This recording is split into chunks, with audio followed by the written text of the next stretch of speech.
আজকের রেসিপি বোয়াল মাছের পাতোয়া। তার জন্য কলা পাতাটা ভালো করে আগে ছেঁকে নিতে হবে যাতে পাতাটা নরম হয়ে যায়। তারপর মাঝখানে যে ডাঁটাটা শক্ত এটা টান দিয়ে এভাবে ছাড়িয়ে নিতে হবে। তারপর ওইটার মধ্যে বোয়াল মাছ, দেখুন বোয়াল মাছের পাতোয়া যেহেতু ছোটো ছোটো টুকরো করে, যতটা ছোটো টুকরো করা যায় ততটাই ভালো। আর এখানে পেঁয়াজ আর হলুদ আর নুন একসঙ্গে দিয়ে ভালো করে এখন একটু হাত দিয়ে এভাবে ডলে নিতে হবে। তারপর সমস্ত মশলা দিয়ে এখানে কাঁচা লঙ্কা আর শুকনো লঙ্কা বাটা, তারপর সরিষার তেল, কুচানো ধনিয়া পাতা, সমস্ত উপকরণ দিয়ে এখন ভালোভাবে মেখে সামান্য পরিমাণ জল দিয়ে দিতে হবে।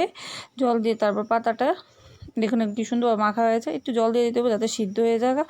তারপর ডাবল পাতা দিতে হবে, নাহলে কিন্তু আমার পাতার অনেক সময় ছুটতে দেওয়ার সম্ভাবনা থাকে। তারপর এইভাবে মুড়িয়ে মুড়িয়ে তারপর যে শক্ত ডাঁটাটা ছিল এটা দিয়ে ভালো করে বাইন্দা, পরে জ্বলন্ত কয়লা, এরকম কয়লার মধ্যে 1 ঘন্টা এপাশ ওপাশ করে রাখতে হবে। দেখুন আমাদের তৈরি।